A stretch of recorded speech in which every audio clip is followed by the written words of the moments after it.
Selamat pagi teman-teman sekalian. Selamat pagi juga yang mengikuti dari ruang meeting Zoom. Hari ini kita akan masuk ke materi selanjutnya tentang eh, bagaimana asuhan gizi untuk kondisi ketika kita menangani kasus atau pasien dengan luka bakar.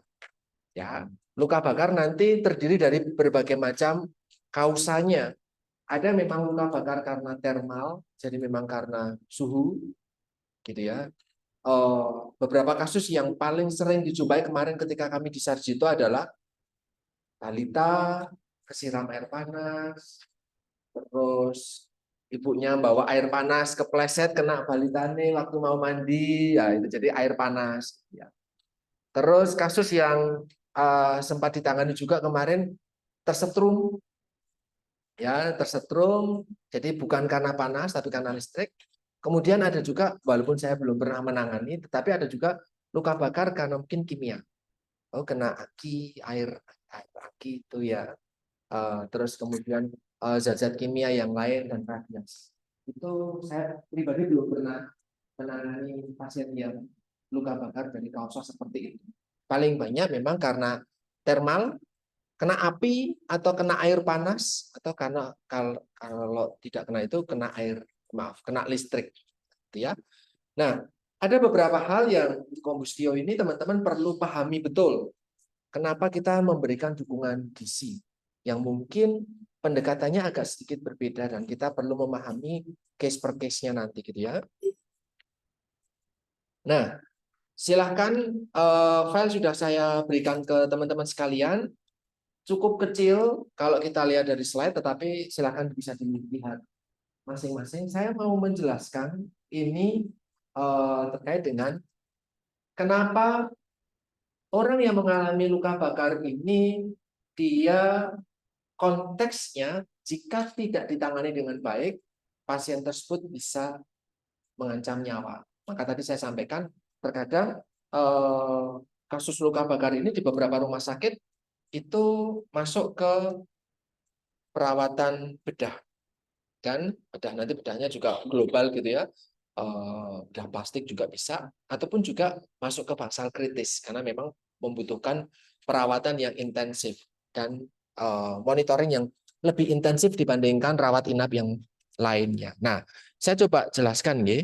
Ini yang pertama adalah ketika kita mendapatkan pasien dengan luka bakar ini, nanti akan muncul apa yang disebut dengan respon metabolis yang akut ya, respon akut dari kondisi hipermetabolisme. Nah, respon akutnya apa? Sebenarnya yang bermasalah pada akhirnya adalah bukan tempat di mana kita kesetrum atau pasien tersebut tersetrum atau pasien tersebut lukanya misalnya di kaki. Oh, berarti masalahnya cuma kaki nih. Enggak. Oh, masalahnya cuma misalnya apa namanya punggung ataupun dada. Oh, berarti yang bermasalah punggung dan dada saja. Kita fokus di situ aja. Untuk kasus luka bakar itu tidak seperti itu. Karena apa? Karena seluruh tubuh akan mengubah metabolismenya untuk menangani kasus di tempat di mana ada luka tersebut. Jadi yang terdampak itu bukan cuma lokasi di mana luka bakar itu terjadi, tapi ke seluruh tubuh. Di seluruh tubuh terjadi nanti namanya adalah hipermetabolisme. Sama nggih? Ketika kemarin saya sampaikan bahwa kalau ada kasus yang terjadi hiperkatabolisme dan hipermetabolisme, teman-teman perlu waspada itu.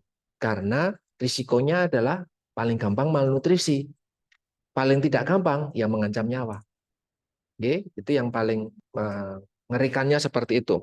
Apa perubahan yang terjadi? Apa patofisiologi yang terjadi ketika kondisi luka bakar muncul pada seseorang? Yang pertama di jantung. Bagaimana usaha jantung untuk meningkatkan agar oksigen bisa ke situ semua, sehingga memang penggunaan oksigennya meningkat, akan diikuti dengan apa, kardiak outputnya akan meningkat, berarti aliran darahnya akan semakin tinggi, maka denyut jantung akan semakin kerja lebih keras. Itu untuk mengkompensasi metabolisme yang meningkat, gitu ya. Jadi karena tadi saya sampaikan metabolismenya naik, maka kan pembakaran di dalam sel, respirasi selnya kan naik. Maka dia harus dapat oksigen lebih banyak. Kalau dia dapat oksigen lebih banyak kan harus nafas lebih sering. Berarti nanti paru ada bermasalah, jantung juga nanti akan bermasalah. Kenapa harus metabolismenya lebih banyak? Ya, karena ketika terbakar, itu nanti permukaan tubuh itu kan terkelupas ya. Ketika permukaan tubuh terkelupas, cairan itu kan banyak menguap.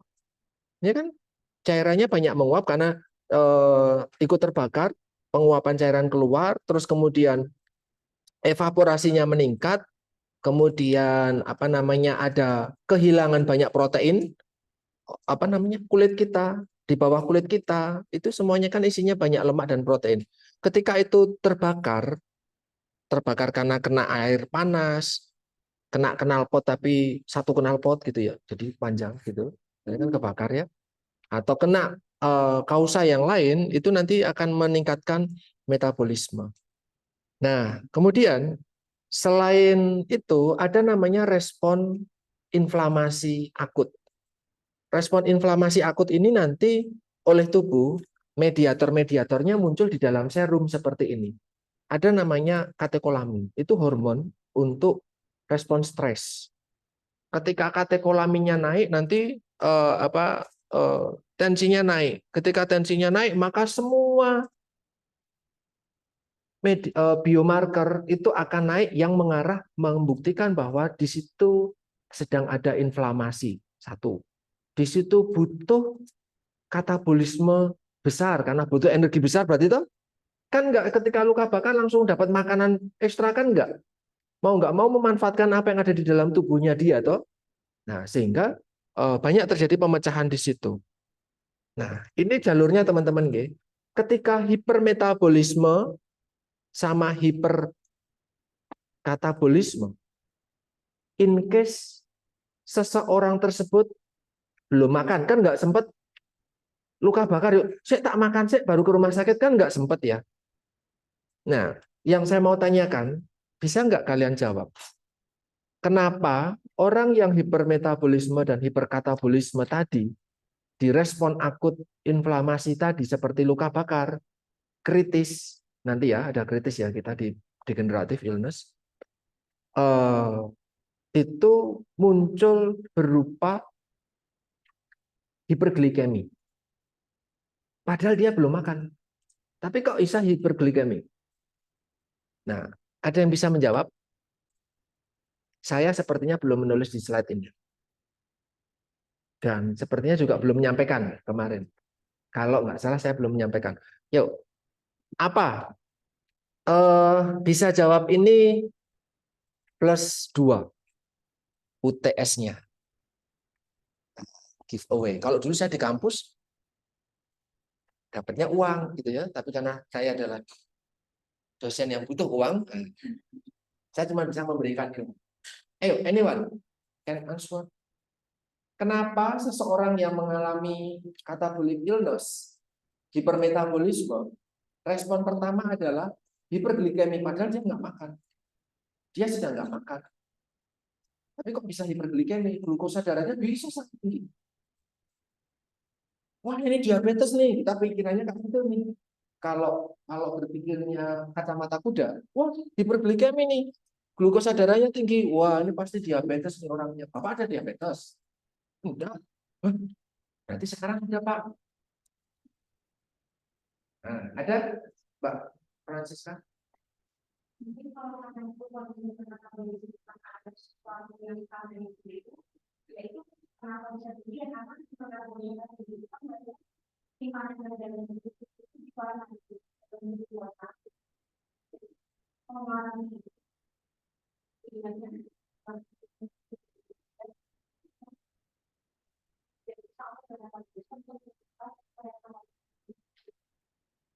dijelaskan pelan-pelan biar saya itu tidak salah memutuskan kamu salah atau benar.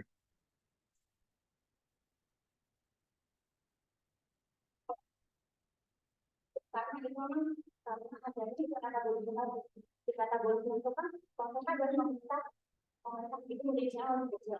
Nah, dan di sini yang dipecah itu tentang ada dalam sini gitu.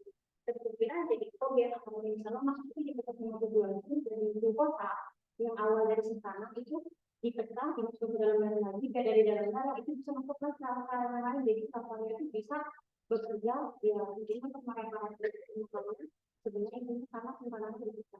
Nah, pemecahan simpanan itu namanya apa? Glikolisit kalau dari itu.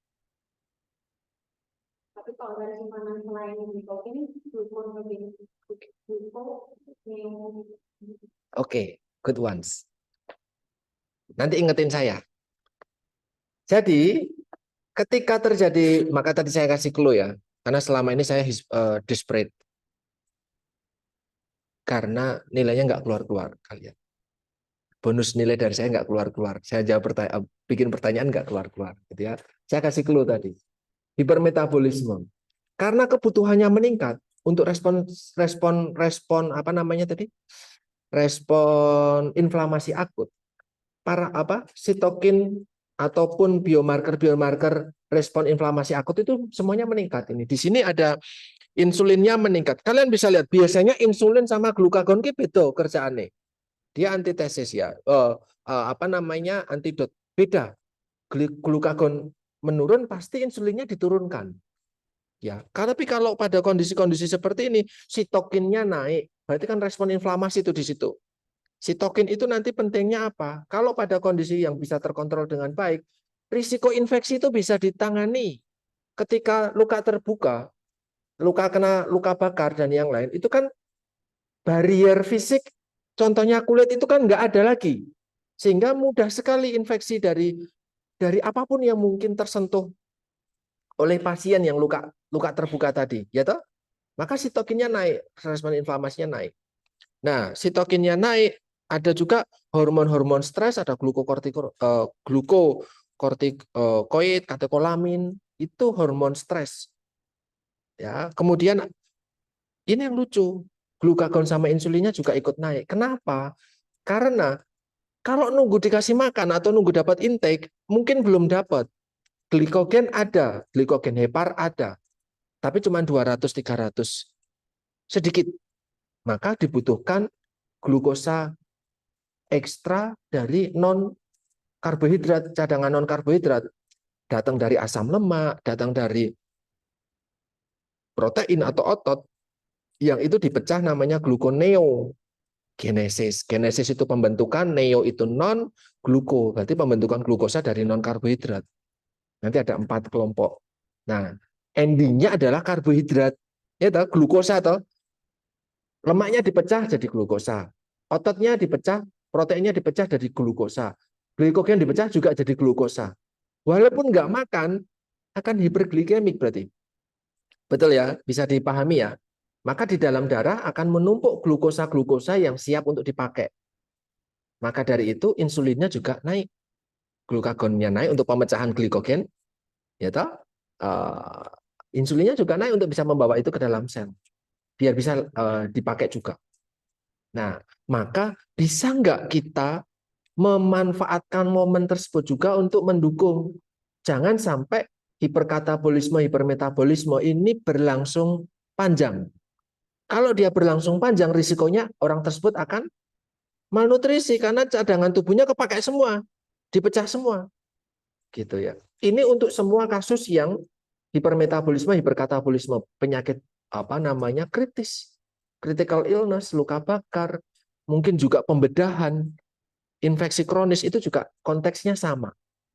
Jadi tidak selalu yang namanya hiperglikemia itu identik dengan diabetes mellitus. Ora. Kalau penentuan diagnosis diabetes mellitus seperti saya sampaikan kemarin, di pato itu butuh nanti ada beberapa pemeriksaan tidak dengan glukosa sewaktu. Dia pakai glukosa puasa, dia pakai HbA1c misalkan. Gitu ya. Nah, ini HbA1c-nya mungkin normal kalau dia tidak diabetes, tapi glukosa sewaktunya ketika dicek dia bisa hiperglikemia. Nah, karena permintaan energi yang besar dan mungkin tidak tercapai oleh tubuhnya yang mungkin kurus atau gluconeogenesisnya mungkin tidak menghasilkan energi yang cukup, maka pencernaannya ini akan mengalami apa yang disebut dengan atropi. Atropi itu mengecil. Kenapa? Lah wong ora akeh sing dimanfaatin kok. maka dia akan mengecil. Nah, karena banyak protein yang akhirnya juga eh, dicerna tetapi tidak bisa di metabolisme dengan baik, maka hasil akhir dari protein itu kan amoniak. Amoniak harusnya dia diubah menjadi dikonvert menjadi urea.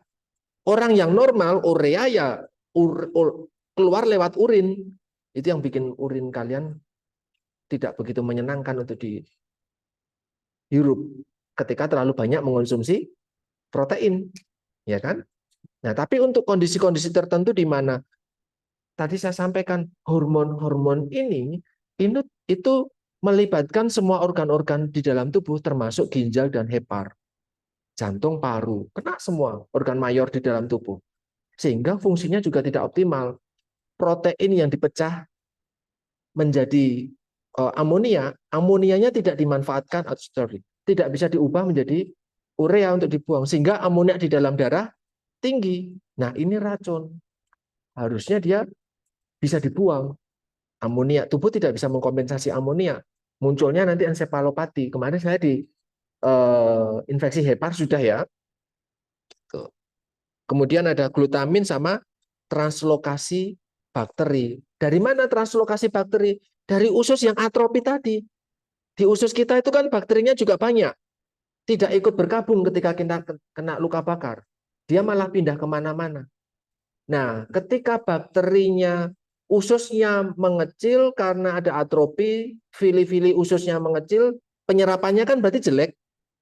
Bakterinya kan bukan berarti hilang atau terbakar. Enggak, bakterinya malah kemana-mana itu ikut aliran darah. Akhirnya muncul infeksi yang sistemik. Infeksi ke seluruh tubuh. Namanya sepsis. Maka dari itu, orang yang luka bakar itu butuh penanganan yang besar. Aku cuma luka bakar dikipasi kasih odol. Ora iso. Ora ono luka bakar dikasih odol. Ya, pernah dikasih odol? Pernah toh? Itu salah ya, belum belum dapat kuliah ini ya. Bisa kalau dapat kuliah ini enggak boleh. Luka bakar dikasih odol enggak. Ya luka bakar diguyur air sabun bahkan. Biar tidak ada infeksi. Perih Pak. Ya gimana lagi? Kalau nggak pakai air sabun NaCl. NaCl kan bukan air garam.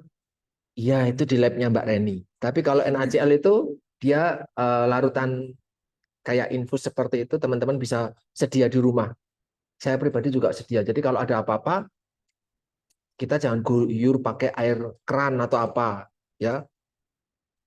Apa namanya? Pakainya NaCl, ya. Prepare aja di rumah kalian. Nanti pakai NaCl, diguyur itu dia apa namanya antibakteri yang baik dan dia steril, ya.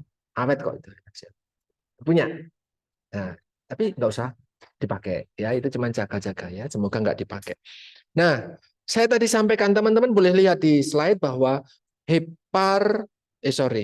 jantung kena perubahan metabolisme, pencernaan ada perubahan metabolisme, ginjal dia akhirnya tadi amoniaknya kan banyak yang harus dikonvert menjadi urea atau kerjanya berarti besar. Nitrogen wasting-nya artinya proteinnya juga banyak yang harus dikelola sama ginjal. Kemudian adipose tissue karena pada akhirnya jaringan lemaknya dipecah untuk gluconeogenesis, kan di asam lemak dulu, kemudian baru ke glukosa. Ada lipolisis besar-besaran toh. Nah, trigliserid dan meningkat, heparnya kena, muscle-nya juga ada hiperkatabolisme. Alhasil muncul sebagai tanda pertama respon inflamasi atau stres akutnya adalah hiperglikemia dan hiperlipid. Walaupun tidak memiliki riwayat seseorang tersebut, let's say diabetes ataupun hiperkolesterol. Dampaknya akan terjadi hiperkatabolisme di seluruh tubuh. Nanti muncul sebagai diagnosis baru gagal fungsi organ ganda atau MODS, multiple organ dysfunction syndrome, MODS. Ini yang membutuhkan penanganan serius karena kita tidak lagi bisa fokus. Saya mau menyembuhkan, memulihkan, mengkondisikan jantungnya dulu, parunya dulu, heparnya dulu, ginjalnya dulu, dan ada sepsis di situ. Dampaknya meninggal. Risikonya besar. Ya, jadi ini menjadi alasan kenapa luka bakar itu menjadi salah satu fokus ketika teman-teman besok bisa jadi ke bangsal kritis. Ya, sehingga butuh penanganan intensif, pemantauan intensif jam demi jam, menit demi menit, 24 jam tidak lepas dari pengamatan tenaga medis interprofesional. Ya, karena sewaktu-waktu bisa muncul seperti ini. Bagaimana peran kita? Nah, itu nanti peran kita adalah memutus jangan sampai terjadi MODS ataupun sepsis. Satu. Yang kedua adalah bagaimana ketika katabolisme yang memang lumrahnya terjadi untuk kondisi yang seperti ini bisa kita fasilitasi dengan pemberian diet yang pas. Oke? Introduction satu slide aja lama ya. Era Popo. Nah, ini slide yang menarik menurut saya. Bisa ngomong panjang di sini ya. Di sini teman-teman bisa lihat Pak, bahwa semakin bertambahnya waktu, ternyata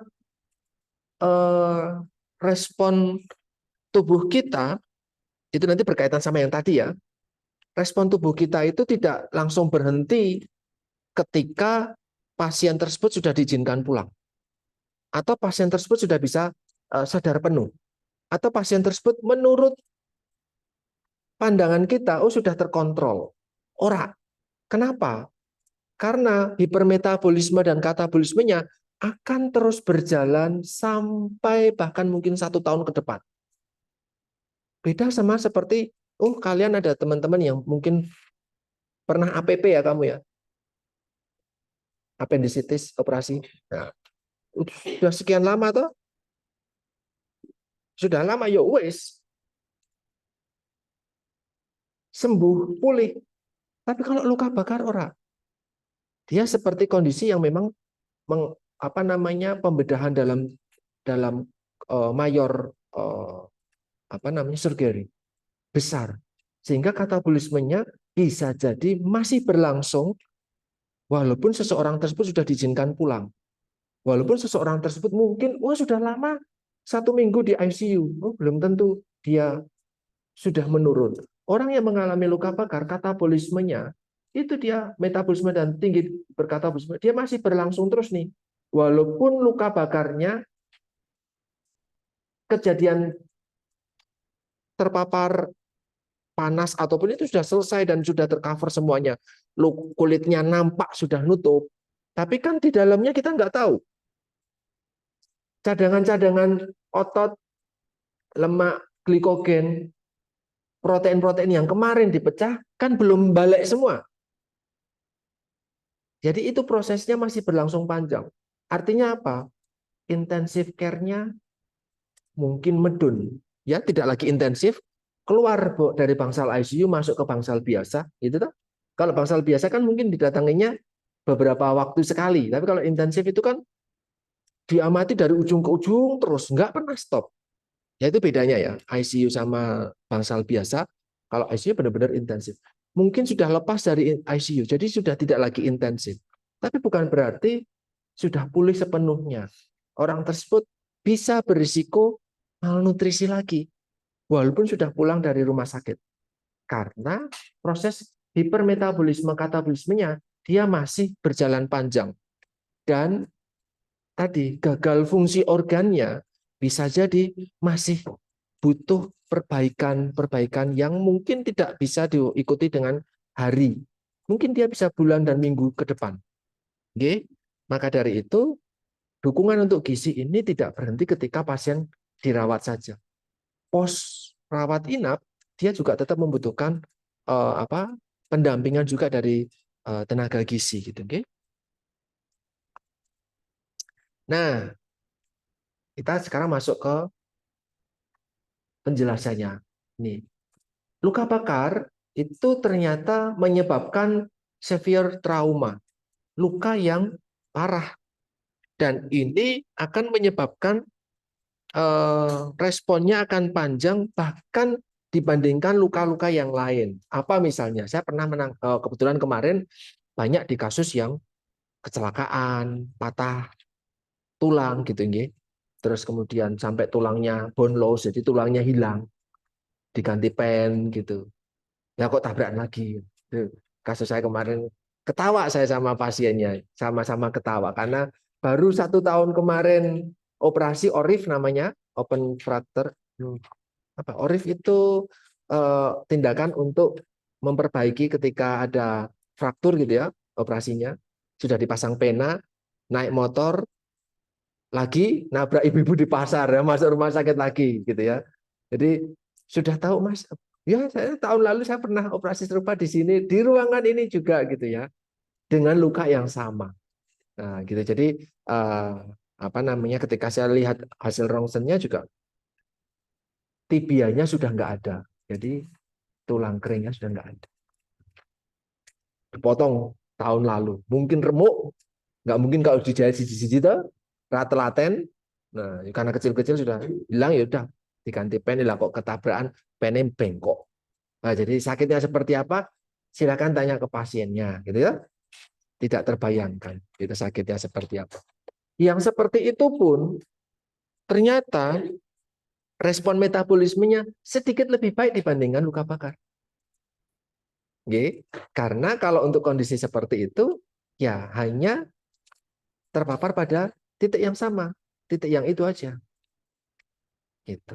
Ketika sudah tercover, semuanya membaik, ya udah jaringannya sudah diperbaiki, aman. Tapi kalau luka bakar beda.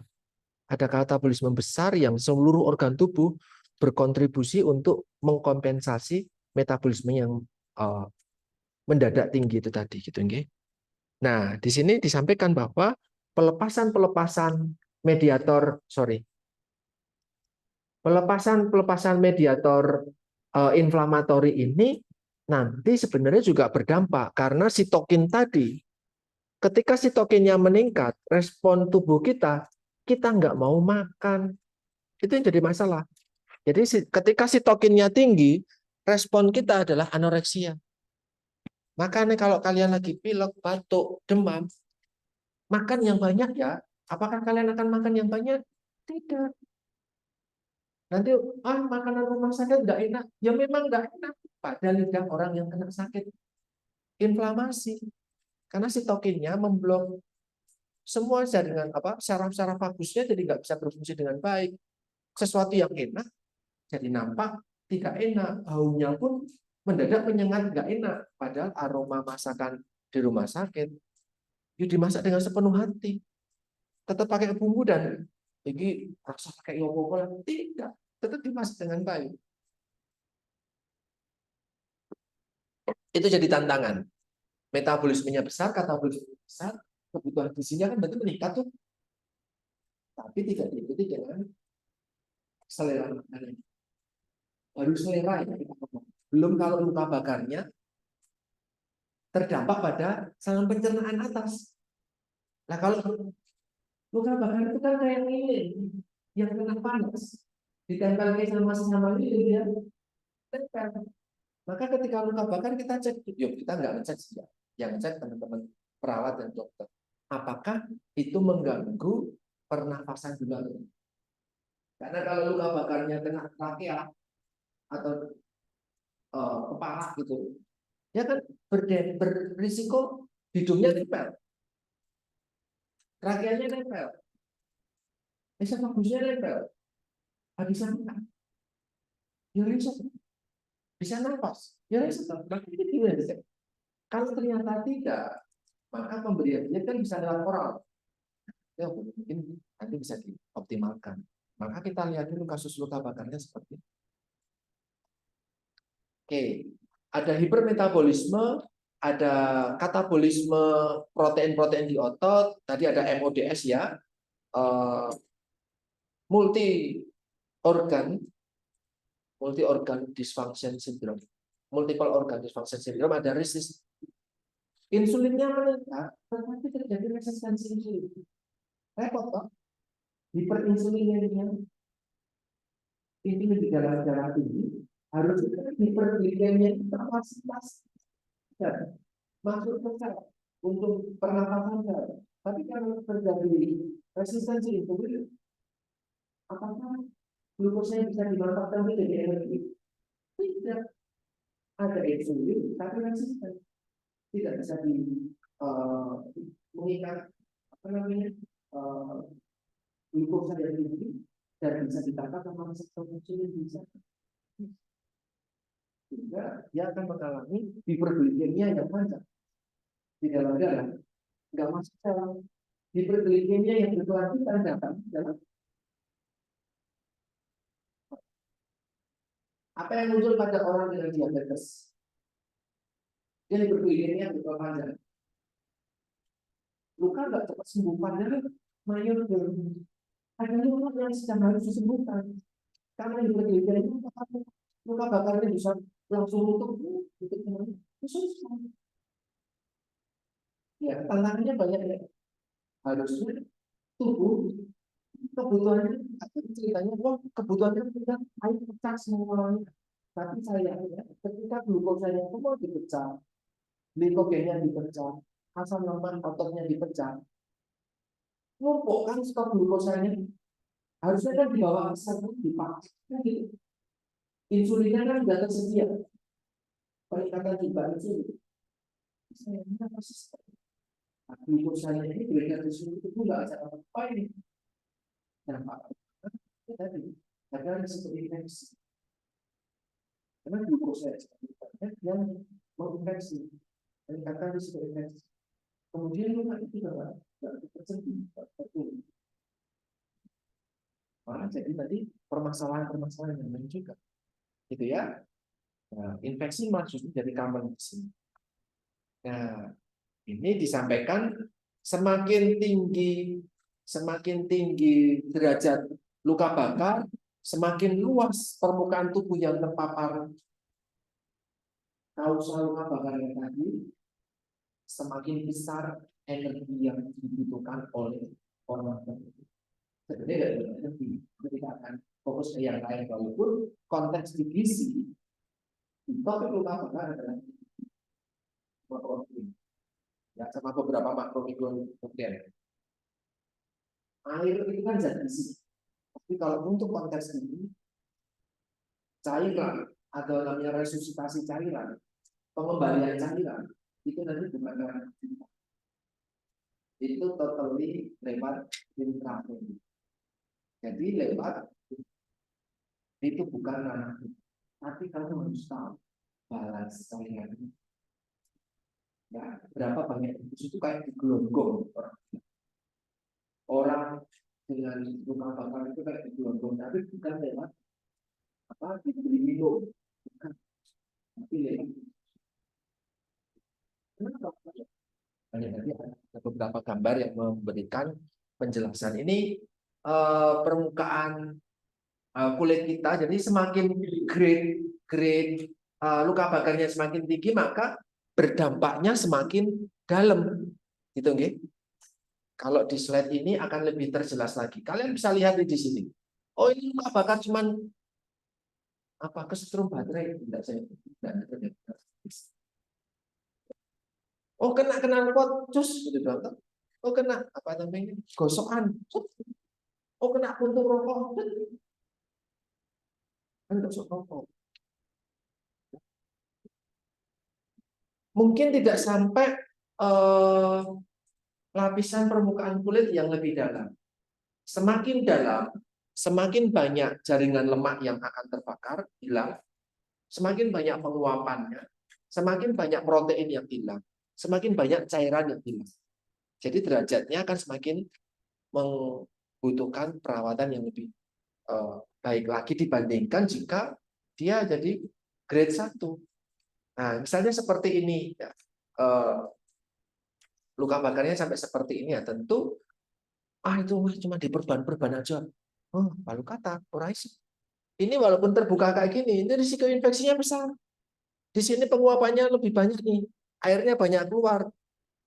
Ya, nah, di sini disampaikan bahwa tergantung juga nanti yang terkena luka bakar anak atau dewasa. Nanti akan berbeda penanganannya, akan berbeda konsepnya. Kenapa? Karena kalau anak, tadi ada hipermetabolisme ya, padahal anak lagi butuh anabolisme setinggi-tingginya untuk pertumbuhannya.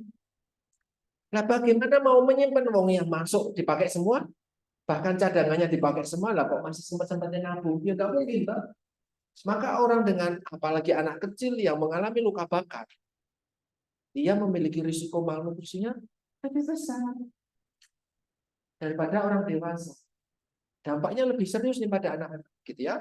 Karena di sini disampaikan respon metabolisme, rate metabolismenya karena masih ada pertumbuhan, kemudian juga respon fisiologisnya beda betul dengan orang dewasa.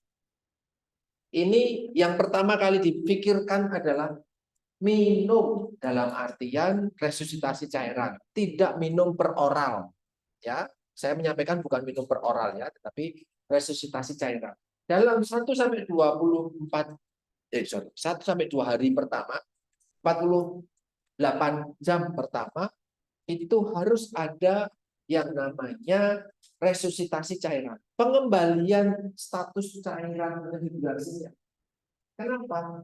Kulitmu kebuka, di mana di situ evaporasi besar-besaran.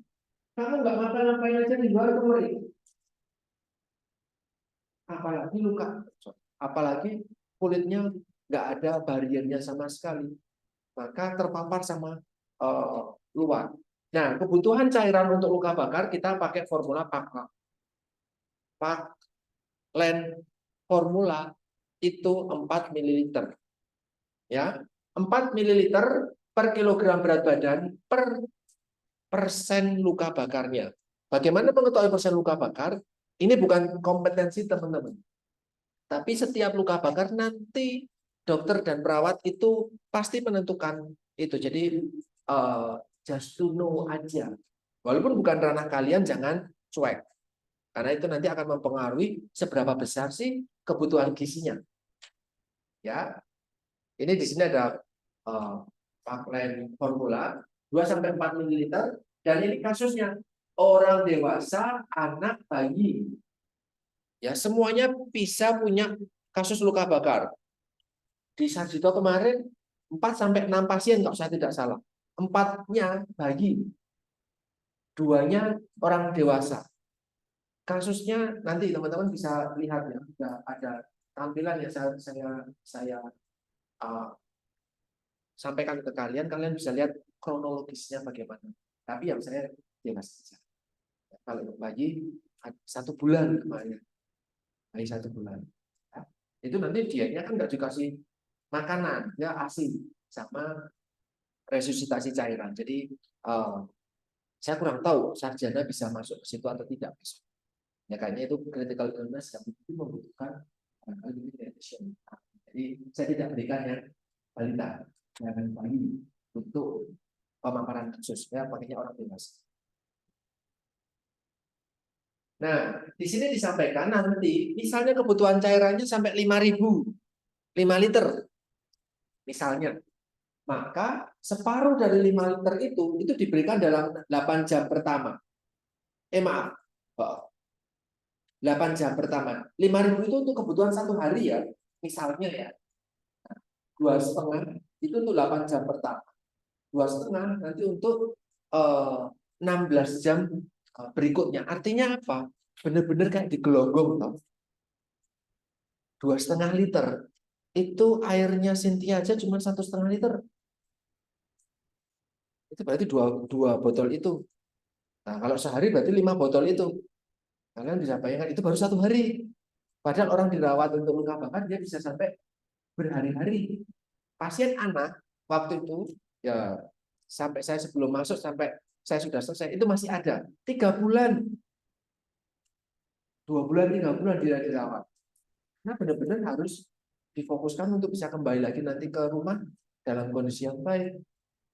Ya, sampai selama itu kan bisa bayangin berapa kebutuhan cairan per harinya untuk orang yang seperti itu ya. Kemudian di sini disampaikan bahwa ketika nanti resusitasi cairannya sudah baik, maka sekarang mikir ini berapa kebutuhan terkait sama evaporasi cairan yang keluar. Ya, di sini ada rumusnya lagi, tergantung dengan TBSA. TBSA itu total body surface area. Jadi berapa persen tubuh yang terpapar luka bakar tadi. Nah, kita fokusnya pada urin. Kenapa kita fokusnya pada urin? Urin output untuk kita cek. Anyway, can no edit in example. Tidak tidak bagaimana tidak. Kenapa secara tidak evaluasi tidak? Kita melihat urin output apa yang mendasar itu. Yuk, kenapa harus melihat sudah kencing atau belum, berapa banyak kencingnya? Yuk, ada? Oh, kamu nggak apa-apa, kamu mau angkat tangan? Ada yang bisa jawab? Mentang-mentang nggak ada hadiahnya, please. Jangan jadi pasif. Yuk, ada? Kenapa kita lihat urin outputnya?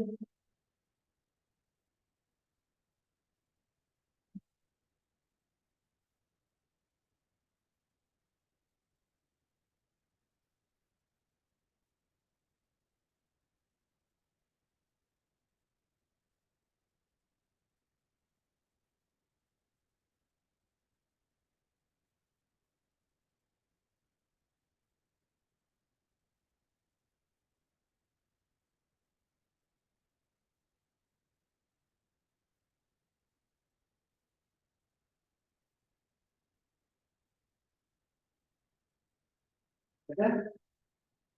Boleh gengsi dulu boleh. Menduga-duga, oh mungkin kan kalau kita begini.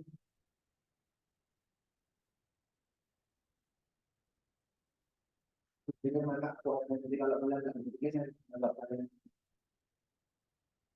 kata gitu ada kusum.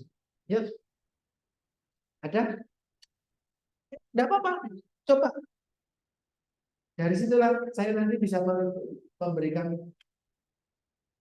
tambahan. Jadi kalau memang benar ya saya apresiasi. Tapi kalau salah ya bukan. Ya, ada. Kenapa kita hanya urin output untuk melihat apa namanya? Kalau di sini disampaikan urin output digunakan untuk rate titrasi. Seberapa banyak tetesan per menit yang harus dipasangkan pada apa namanya dukungan cairan intravenanya. Walaupun itu bukan ranah kita, tapi kita harus tahu. Teman-teman harus tahu ini. Bukan bahkan dari musik tahun ini, tahun sebelumnya saya tidak masalah. Jadi good luck karena ada beberapa dari mereka yang ketika alkohol dan juga apa? Anyone? No one? Nah, Mbak, Kalau misalnya di kedua itu kita bisa melihat dan kalau kedua yang ini yang kita punya masih punya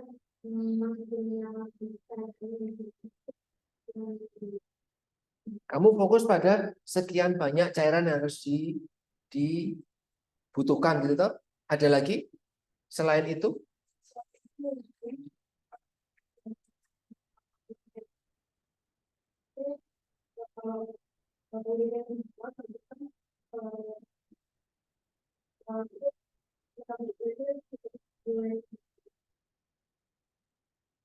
Oh, bukan.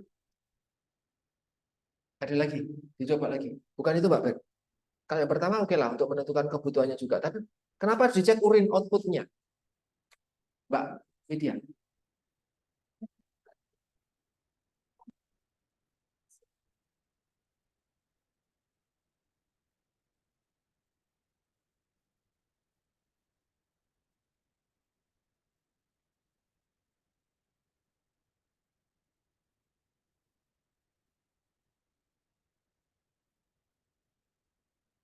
No.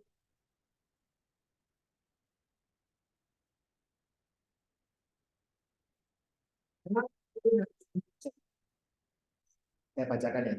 Ini kebetulan saya ya kalau baru beli buku terus belum tak baca semua. Nah, ternyata jawabannya. Kenapa urin harus dicek?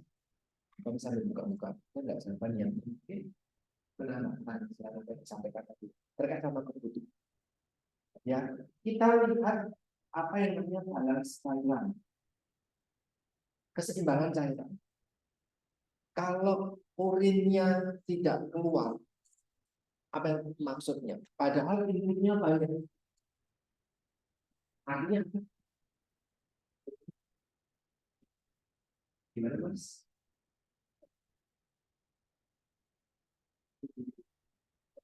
Ya artinya juga masih butuh lebih banyak lagi, Pak.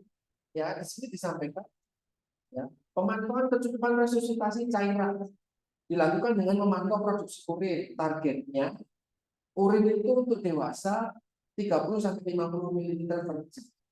Setengah gelas per jam. Satu yang besar. Per jamnya. Kalau untuk anak 1 ml di bawah 16 tahun 1 ml per kilogram berat badan per jam. Kalau orang dewasa 30 sampai 50 ml per jam. Kalau anak 1 per kilogram berat badan, anak tersebut per apa? Kenapa dilakukan pemantauan kecukupan cairan lewat urin? Ya, perfungsi organ yang adekuat, artinya fungsi organ yang adekuat, ya, kerja dari organ yang baik itu dapat dipertahankan jika urin itu ketika dilihat sudah mencapai angka tadi, ya, atau mendekati angka tadi. Ketika tidak mendekati angka tadi, bahkan terjadi anuria, tidak kencing sama sekali misalkan, itu mengindikasikan bahwa perfusi jaringannya itu buruk, terjadi kerusakan sel. Tapi ketika urinnya terlalu banyak, lebih dari itu mengindikasikan bahwa cairan yang kita berikan atau teman-teman medis berikan itu berlebihan. Ketika cairannya berlebihan, nanti menyebabkan timbunan cairan, edema. Padahal albuminnya kan lagi rendah, proteinnya lagi rendah karena terbakar. Nah ini maka pemberian cairan itu harus benar-benar dimonitor berapa cukupnya seseorang satu sama lain, walaupun sudah pakai rumus yang tepat, tapi kita harus lihat ini benar borong, dilihat dari urinnya. Urinnya terlalu sedikit maka jaringan perfusi jaringannya masih jelek, organnya masih belum jelek. Urinnya terlalu banyak yang kita berikan kembali. Bila urin tidak cukup, kalau urinnya tidak cukup atau kekurangan atau tidak mencapai angka tadi, ya kita berikan bonus air lagi, bonus air atau peningkatan cairan lagi yang tadinya sekian persen menjadi 150% dibandingkan pemberian yang pertama. Jadi memang ditingkatkan asupan cairannya, tapi bukan lewat per oral ya, bukan kayak sampai di global mau sebelah itu, bukan. Itu nanti lari ke lambung dan usus tuh, malah kerja mereka jadi bermasalah. Tetapi lewat ucapan. Kemudian selain urin yang mau dilihat adalah serum natrium, konsentrasi osmolar, sama mungkin ada berat badan juga yang bisa kita cek. Ini disampaikan di sini pemberian cairan yang adekuat, elektrolit yang adekuat, as soon as possible, segera setelah adanya luka bakar tadi, itu untuk mempertahankan volume sirkulasi, mempertahankan volume. Saya kasih apa? Apa kaitannya saya kok sama desain? Saya kasih bold merah, artinya super duper penting. Bold kuning agak penting, bold abu-abu agak-agak nih. Nah, jadi grade-nya itu ya, jadi semua saya itu grade-nya itu kayak itu. Aku udah fokus di situ. Jangan sampai itu dibeli. Kalau dulu saya nggak punya persis mahal gitu kan. Jadi kalau habis dosen kuliah, aku minta soalnya ada persis persisnya. Kenapa? Nanti tak print, printnya hitam putih, fotokopian hitam putih. Jadi nggak tahu notifikasi kayaknya. Ya, ada penjelasan kenapa cairan itu diperhatikan, elektrolit diperhatikan untuk mencegah iskemik. Apa urusannya sama iskemik? Apa urusannya sama jantung? Apa urusannya sama pembuluh darah? Anyone can answer. Kelas 2, Mas.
Iskemik itu apa?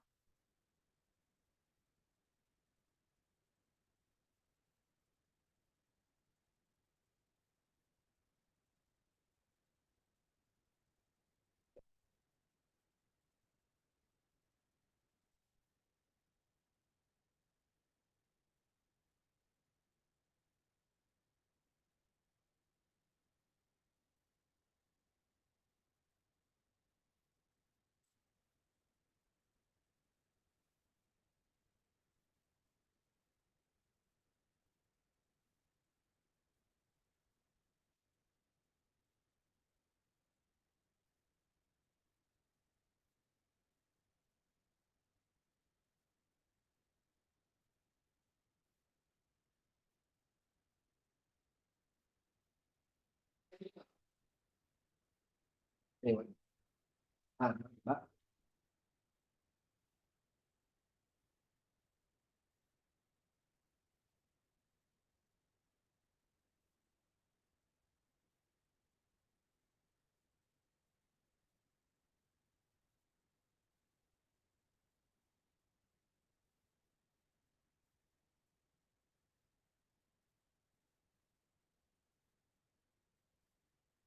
Itu nggak salah. Glucose, aliran darah berkurang. Ya tinggal kausannya apa? Ketika vaskulernya normal-normal aja, ya di situ ada plak, di situ ada emboli. Ya, salurannya itu jadi nggak lancar tuh. Itu kalau kamu bicara sumbatan. Kita sedang tidak bicara sumbatan. Kita sedang bicara tentang pemantauan cairan tadi. Ketika cairannya tidak memenuhi, kan berarti darahnya jadi lebih kental. Darahnya jadi lebih kental. Ketika darahnya lebih kental, maka ini loh makanya disebut ini. Kalau kata-katanya banyak ini. Ketika serum antiviralnya terlalu rendah, hiponatremi, hipokolon, hipokolemia, hormon darah ini terberatkan.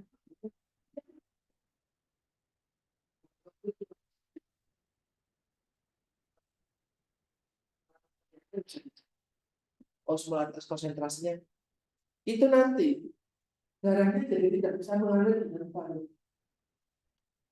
Ada pikiran sembarangan.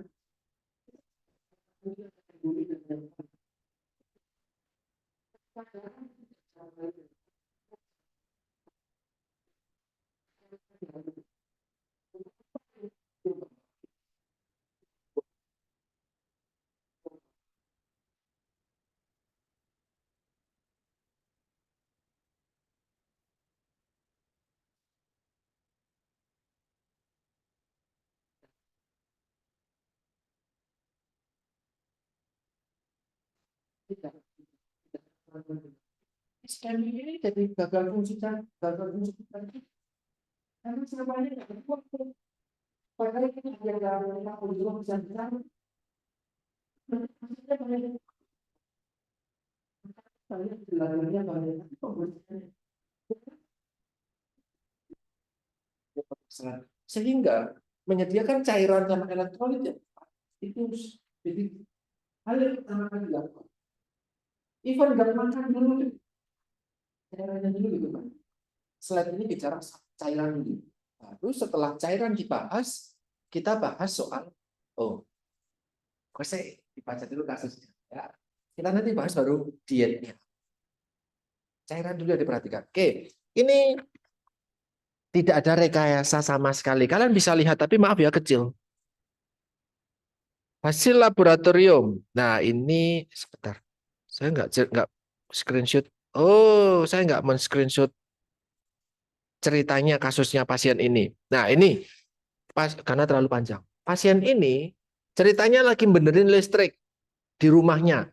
Lah kok kesetrum. Kesetrum dia jatuh dari tangganya. Di bawahnya ada air panas sak panci. Kena. Ya, dibawailah dia. Luka bakar 36% yang tadi saya ceritakan. Dibawa dia ke rumah sakit di Sarjito. Nah, ketika di pemeriksaan laboratorium untuk pertama kalinya, kalian boleh mulai terbiasa ya baca hasil-hasil lab ataupun hasil pemeriksaan fisik dan pemeriksaan pendukung lainnya ya. Kita mulai terbiasa untuk membaca itu. Di sini hasil laboratorium yang pertama adalah PTT, INR, kontrol PTT dan APTT. Itu adalah apa namanya? Untuk membuktikan ada luka, terus pengentalan darah atau tidak. Ya, semakin tinggi angkanya PTT, APTT, INR, semakin tinggi angkanya, semakin susah luka terbuka itu untuk sembuh. Karena pengentalannya kurang. Jadi lebih encer. Tidak mengental. Artinya ketika tidak mengental, luka jadi tidak tertutup. Ya, itu simpelnya kayak gitu. Kalau mau lebih jelas lagi, saya nggak bisa jelasin banyak-banyak. Kalian googling lah. PTT, APTT, INR. Ya, itu adalah untuk melihat, salah satunya adalah melihat apakah ada perdarahan di situ dan bagaimana mekanisme tubuh untuk mempertahankan agar perdarahan tersebut stop. Kan nggak mau kan berdarah terus-menerus toh? Nah, maka ada fungsi pengentalan darah. Nanti ada 12 atau 13 faktor pengentalan darah. Tapi kalian tidak, kompetensi kalian nggak sampai ke situ ya. Kalau mau lebih tahu lebih banyak, monggo dipelajari. Sama albumin. Yang dicek adalah albumin. Di sini respon inflamasi pertama, albuminnya. Kenapa? Ya karena tadi lukanya terbuka, luka bakarnya terbuka. Di sini albuminnya belum terhitung ya di sini. Nanti di hasil lab berikutnya baru ada albumin. Ini dicek nih, kalian bisa lihat. Evaluasi urin output per 24 jam. Targetnya 0,5 sampai 1 cc per kilogram berat badan per jam, gitu toh? Kalian boleh lihat ini, bagaimana instruksinya dokter kepada nakes yang lain. Tingkatkan cairan jika kurang dari target. Turunkan jika lebih dari target. Urin output, ya kan? Berarti jumlah urin lah yang dilihat untuk mengetahui, tadi Mbak Ber menyampaikan, mau ditambah atau enggak? Seberapa banyak yang harus diberikan? Jangan-jangan malah harus dikurangi, gitu ya. Kemudian target cairan. Kalian boleh lihat, target cairan satu hari adalah 5080 cc dalam 24 jam. Luar biasa banyak tuh, 5 liter pemberian cairannya ya. Evaluasi urin per 24 jam ya, dan yang lain. Nanti ada beberapa terapi, bahkan DPJP pun menyampaikan dietnya harus apa, TKTP. Tapi itu usulan dari dokter. Kita yang harus melakukan verifikasi. Apakah betul pasien ini butuh TKTP? Bisa diberikan TKTP. Bagaimana pemberian TKTP? Tinggi kalori, tinggi protein. Wong lagi kebakaran kayak gini, kon mangan wakeh. Make sense atau enggak? Logis atau enggak? Kita harus lihat pasiennya. Gitu toh? Nah, ini tindakannya tidak ada operasi tetapi perbaikan kondisi umum ya. Kemudian saat itu dilakukan pengambilan darah berikutnya. Kalian boleh lihat eritrosit, leukosit, trombosit, albumin, fungsi hepar ya, SGPT, SGOT, fungsi ginjal, bun sama kreatinin, ada glukosa sewaktu sama cairan elektrolitnya. Itu menjadi serangkaian yang harus dilihat untuk melihat apakah ada gagal fungsi organ atau tidak. Tadi kan ada MODS tuh risikonya tuh dicek fungsi hepar, fungsi ginjal, glukosa responnya seperti apa. Kalian lihat glukosa responnya 166. Berarti mulai ada hiperglikemik tuh di situ. Kalian lihat albuminnya 2,31. Albuminnya. Ini artinya ada respon akut untuk albumin. Mulai dipecah juga toh neogenesis tadi, gluconeo mulai dipecah. Ingat albumin ini dalam konteks luka bakar bukan untuk mengukur status gizi. Wah, hipoalbuminemia, ini pasti KEP nih. Ora yo. Kita lagi tidak mau ngomongin KEP. Albumin dia di sini bisa turun dalam sewaktu-waktu karena ada pemecahan besar-besaran di situ. Oke? Jadi parameter atau biomarker inflamasi salah satunya kita bisa lihat dari albumin. Jadi albumin belum tentu menjadi status gizi untuk konteks ini, ya. Kemudian juga lihat sudah mulai hiponatremi, ya. Tadi disuruh ngecek serum natrium toh, serum sodium, dia sudah mulai hiponatremi. Alah Pak, cuman 131 batasnya 136. Kan selisih cuma 5. Ya ora iso. Ketika dia selisih cuma sedikit kok, kalau sudah hipoalbumin repot tuh. Ya. Nanti ada urusannya, ini natrium, kalium, klorida, nanti ada tambahan 2 lagi. Kalsium sama magnesium. Jadi itu adalah 5 mikronutrien yang dicek sebagai keseimbangan elektrolit. Ya. Tambahnya magnesium sama kalsium. Ini nanti fungsi jantung bisa dilihat dari situ, vaskulernya bisa dilihat dari situ. Kemudian apa namanya? Tadi keseimbangan elektrolit bisa dilihat dari situ. Walaupun nanti kalau kita hiponatremi ya sudah Pak, dikasih garam aja biar natriumnya meningkat, ora yo. Kita nggak kayak gitu ya. Nanti koreksi apa namanya? Koreksi elektrolit ini pakai infus. Kalau pakai garam, wah lama. Nah, kamu suruh makan asin, gitu ya, pakai infus saja langsung ya. Nah, ini radiologi untuk ngecek ya, radiologi itu selalu ada di setiap pemeriksaan. Dibutuhkan nggak dibutuhkan pemain dicek ya, tapi di sini untuk melihat apakah ada permasalahan lain atau tidak. Ya, paru-parunya aman. Core itu apa? Cor itu apa? Besar cor, normal cor itu apa? Core. Core.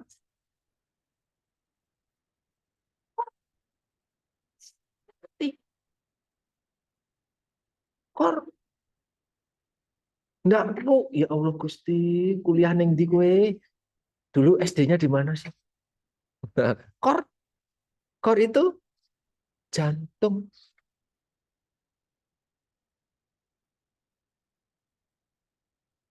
Ya, core itu jantung. Oke. Ren itu renal, ginjal, pulmo, paru. Ya, itu mulai dipahami ya, dipelajari lagi ya, anatomi. Dulu mungkin nilainya giveaway, sekarang nggak boleh giveaway lagi. Ya, core itu jantung. Berarti jantungnya tidak mengalami kardiomegali. Tadi saya menyampaikan ke teman-teman, semakin banyak kebutuhan oksigennya, jantungnya bekerja makin gede toh. Kalau jantungnya bekerja makin keras, miokardialnya akan makin hipertrofi, ya toh, makin gede. Makin gede dampaknya pada kardiomegali. Apakah performanya makin bagus? Tidak. Gede-gede toh, ya. Kardiomegali itu nanti. Nah, maka dicek ada permasalahan dengan jantung atau tidak. Nanti kaitannya sama cardiac output-nya juga. Ada gagal jantung atau tidak. Ya. Ini diagnosisnya total burn injury 36% due to scald upper facial dermal burn injury 27, dermal burn injury 7%, thickness burn injury-nya 2%, total 36%. Tapi ini bukan kompetensi kita untuk menentukan persentase luka bakar, nggih. Tapi teman-teman perlu tahu itu. Oke. Nah, kadang diberikan juga karena untuk menangani katabolisme diberikan juga agen-agen farmakologi untuk meningkatkan katabolisme. Di sini disampaikan ada insulin, oxandrolon sama propanolol. Ini untuk nanti ada fungsinya masing-masing gitu ya. Saya tidak menanyakan. Tapi intinya adalah biarkan yang tidak banyak dan mengutamakan kalau bisa kesimpulan. Ya. Terus kemudian ini baru kita masuk ke MNT-nya. Asuhan gizinya tujuannya adalah 3. Dia adalah pemberian kalori yang adekuat untuk mencukupi kebutuhan energi dan meminimalkan komplikasi yang terkait sama metabolik yang meningkat tadi. Mencegah defisiensi gizi karena bisa saja terjadi defisiensi. Kemudian juga manajemen elektrolit. Walaupun cairan elektrolit itu dilakukan, tapi gizi juga. Nanti mungkin ada pertanyaan, kalau balance cairannya sudah didapatkan diperhitungkan lewat intravena, kita perlu memperhitungkan cairan untuk makan lewat makan enggak? Pasti saja dapat minum, tidak. Dapat cairan dari makanan, misalnya makanan dalam bentuk intravena, dan nanti cair. Gimana respon? Silakan kita cari informasinya.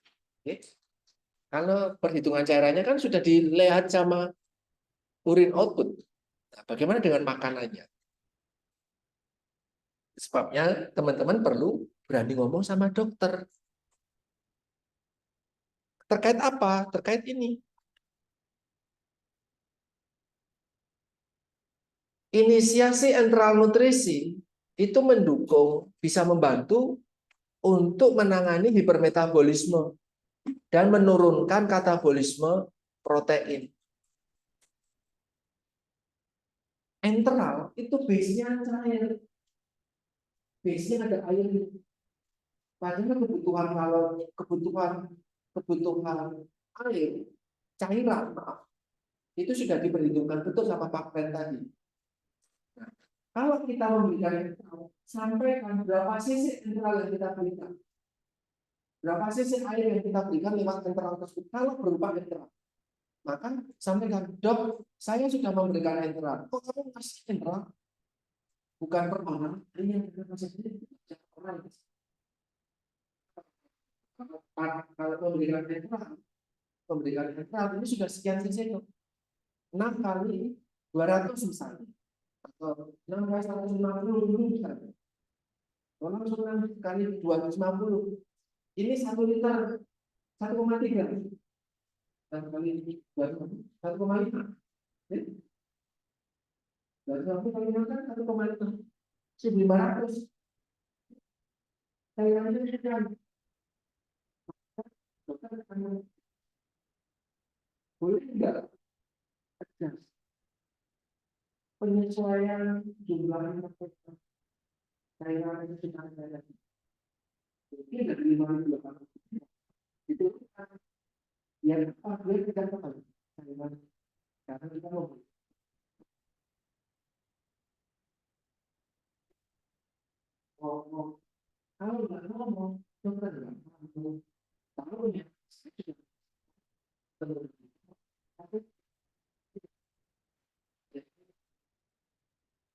Fokus dia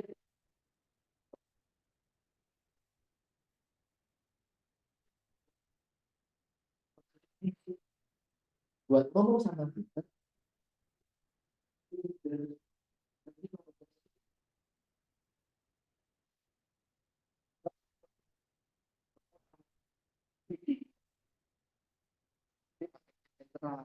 Ini ada caranya sekian.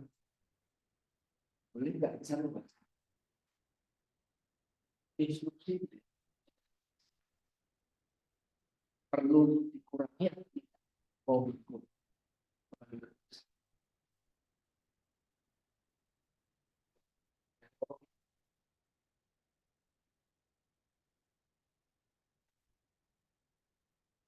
Mahasiswa gizi kayak gitu, nggak berani ngomong, nggak berani ngomong. Jadi kalau mungkin teman-teman nggak sesarjis karena mereka hanya menerima, kita nggak sana. Itu mereka isinya adalah setiap hari ada visitor residen sampai DPJP. Jadi dokter penanggung jawabnya atau konsulennya akan datang yang tanpa pakaian, nggak pakai masker, nggak pakai orang lagi pengen luar biasa banyak.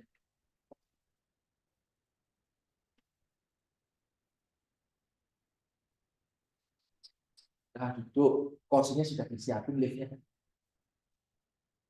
Itu kan kita mau di momen itu semua presiden konsulen kita itu memproses di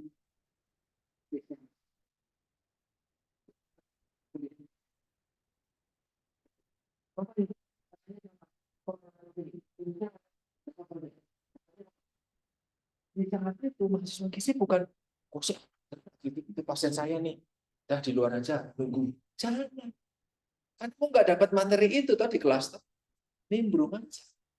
Permisi dong, saya dari gizi, ini pasien katakan boleh saya mendengar. Mereka nggak bayar dulu dong, enggak gitu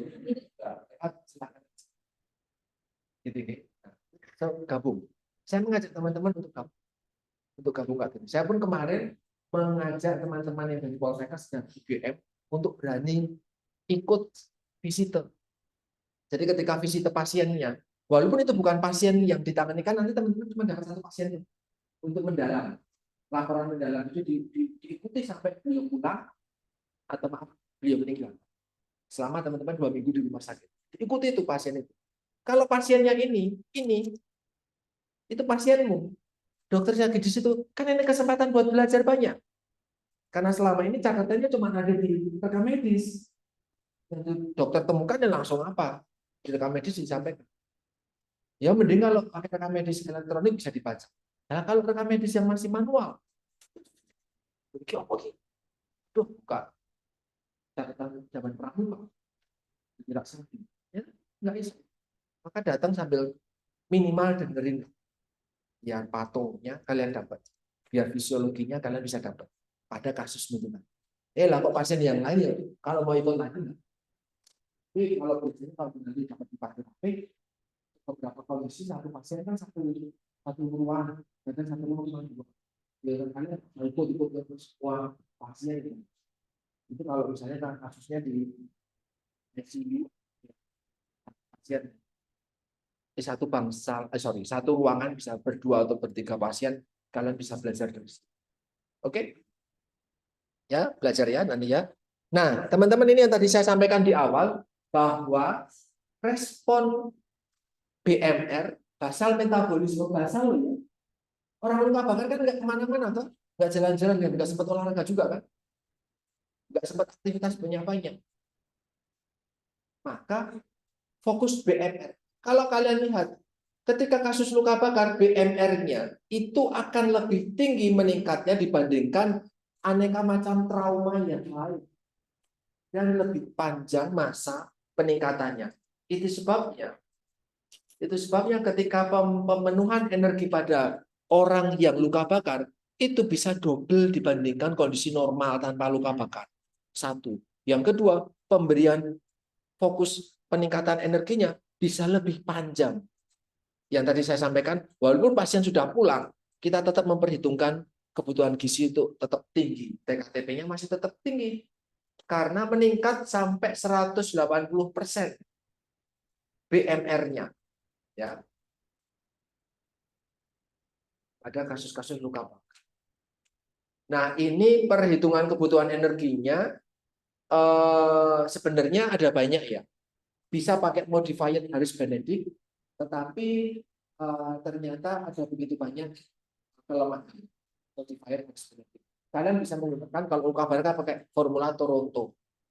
Formula Toronto ini memperhitungkan yang beda adalah kalian memperhitungkan recall kemarin, recall biasanya, asupan energi yang kemarin. Jadi bukan hasilnya lagi mengerang kita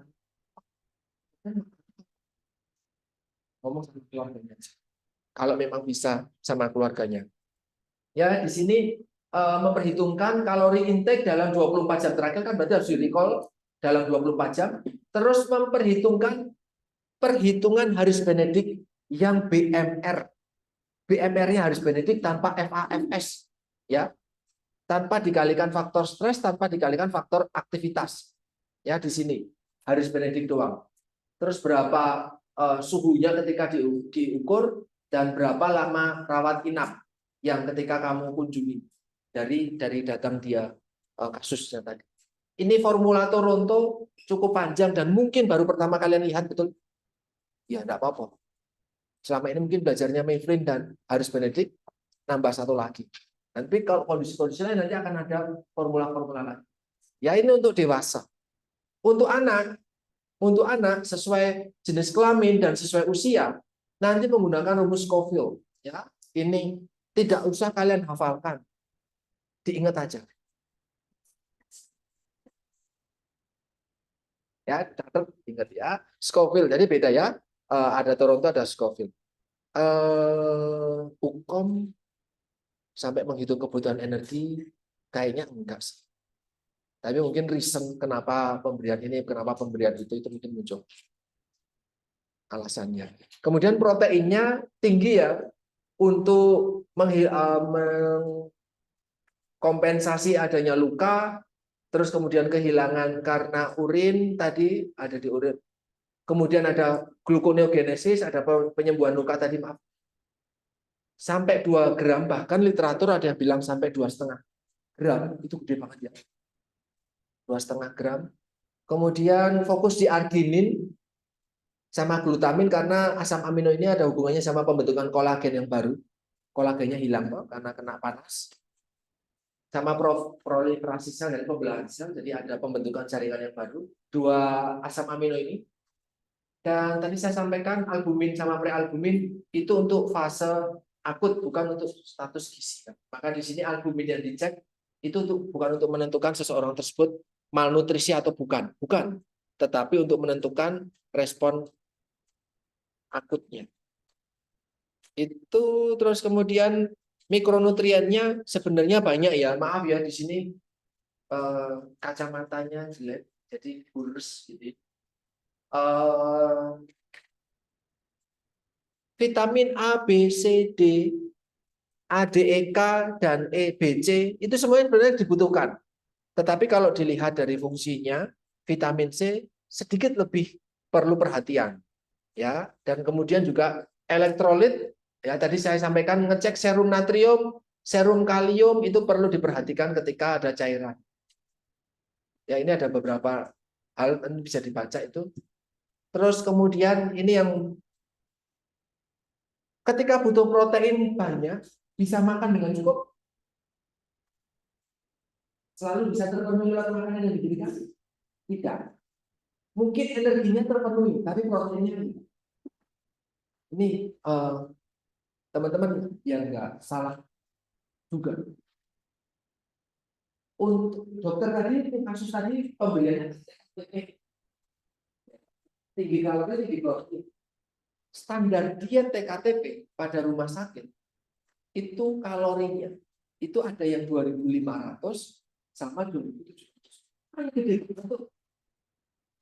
Padahal perhitungan misal 2.000 kalori. Pasien ini cuma butuh 2.000 kalori nih, tidak sampai 2.500. Dokter nyaranin TKTP. 2.000 itu diet makanan biasa. 2.500 itu baru TKTP. Misal di rumah sakit misal. Ayo berpikir. Kebutuhannya 2.000. Diet makanan biasa 2.000. Tapi dokter akan mengajukan TKTP. TKTP-nya, standar dietnya itu 2.500. Ini kita mengkawinkan food service sama klinik ya. Yang kalian berikan apa? TKTP yang 2.500 atau diet makanan biasa 2.000? Kebutuhan pasiennya 2.100. Pasien bisa makan dulu. Pasien bisa habis Pak. Siap menghabiskan. Yang diberikan makanan biasa atau TKTP. Ketika dokter nyuruh menginstruksikan pemberian diet TKTP, padahal standar diet TKTP 2.500, 2.700. Kebutuhannya cuma 2.100. Yang mendekati itu ada makanan biasa 2.000 kalori. What will you do? Mau memberikan makanan biasa atau diet TKTP keluar? Ini Pak.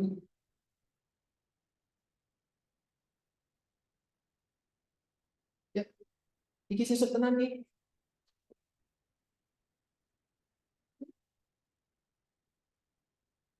Mau memberikan 2.500 atau 2.000 untuk kebutuhan 2.100?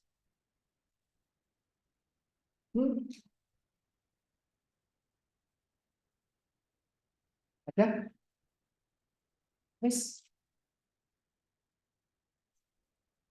Pak, pagi-pagi suruh mikir bentar lagi jam 10 dimarah-marahin Pak. Tidak menyiapkan diri dulu. Apa? Itu yang nanti membedakan ya. Walaupun dokter menginstruksikan TKTP, tapi yang kita berikan bukan diet standar TKTP. Prinsipnya makanan yang kita berikan itu tinggi protein, tinggi energi, tapi tidak dengan standar diet. TKTP dalam standar diet yang di food service itu merek, nama, identitas, bukan kebutuhan. Jadi kalau pasien kanker kebutuhannya sudah lansia, dia kan butuh TKTP itu. Kebutuhannya dihitung cuma 1.600, yuk kamu berikannya 2.500, 2.700, akan menjadi overfeeding. Untuk segone. Wah, aku ini bisa menghabiskan semuanya. Nggak bisa, malah buang duit kalau dari segi food service, ya kan? Sisa makanannya jadi banyak. Tapi kalau dari segi klinik, kalaupun dia bisa menghabiskan, akan terjadi overfeeding. Itu nanti jadi refeeding syndrome juga. Itu jadi masalah. Maka kebutuhannya yang mudah tercapai itu kan berarti dengan makanan biasa tadi. Tapi Pak tidak 100% karena kebutuhannya 2.100. Kalori dari makanan biasa cuma 2.000. Biar apa kok tidak 100%? Tapi proteinnya makanan biasa itu cuma 50 gram standarnya. Nangkep ya? Sedangkan kebutuhan pasien ini 2.100 kalori, proteinnya 80 misalnya. Kan berarti proteinnya kurang 30. Maka diberikanlah yang disebut dengan ekstra. Setelah diberikan makanan biasa 2.000 kalori, ya dikasih ekstra, kulit susu, kulit putih, susunya yang lebih. Jadi nanti makanan biasa tambah energi dari susu, ya energinya kan tercapai.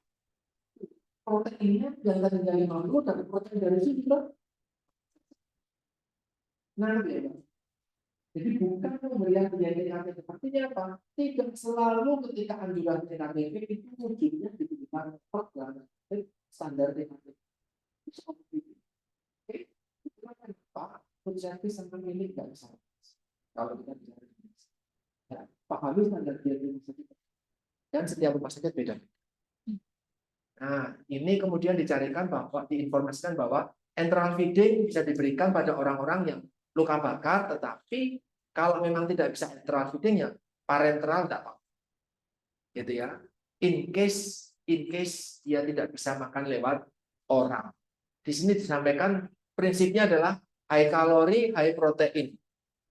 Diutamakan lewat oral. Ini adalah pemberian ketika nanti terjadi ileus. Ileus itu fungsi peristaltiknya turun, jadi BAB-nya kurang, khususnya nggak banyak bekerja. Itu namanya ileus. Nah, ileus di luka bakar itu banyak terjadi. Maka bisa pakai oral. Wong, usus lambungnya nggak banyak bekerja, usus halusnya nggak banyak bekerja. Maka diberikannya adalah lewat seperti ini namanya. Ya, saluran enteral itu pakai NGT bisa, NJT bisa, langsung dilubangi ke lambung bisa, langsung ke jejunum bisa, langsung ke duodenum bisa. Nah, ini seperti ini. Nanti mungkin beberapa teman-teman akan mendapatkan yang saya sampai kemarin bilang, baru masuk di lambung, keluarnya di stoma. Ya, jadi di tubuh dia terpasang selang-selang.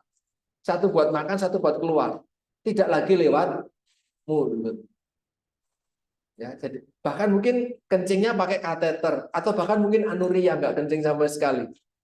Ya, sama seperti pasien saya sudah nggak kencing sejak 2013. CKD, gagal ginjal kronis anuria. Ya, nggak kencing sejak 2013 itu sudah lupa rasanya kebelet. Ya karena nggak ada produksi urin sama sekali. Jadi minumnya harus dibatasi. Maka produksi urin output harus diperhitungkan. Kalau nggak kencing kan berarti minumnya nggak boleh banyak-banyak. Kalau untuk gagal ginjal ya, nanti kita akan bingungkan pikiran kalian nanti kalau gagal ginjal ya nanti gagal ginjal menunggu untuk dipusingkan lagi. Nah, ini kasus Elius, jadi di sini kalau kalian lihat fesesnya nggak bisa bergerak kemana-mana karena memang peristaltiknya turun. Wes, itu yang bisa saya berikan, pas lah. Slide-nya cuma sedikit tapi pas 945. Any question? Saya bisa jawab nanti saya dapat. Ya, nggak ada pertanyaan. Cukup ya? Cukup pusing ya? Ya. Kalau nggak pusing nggak sekolah. Kalau nggak pusing nggak pergi. Ya, sekolah pasti pusing dan mumet.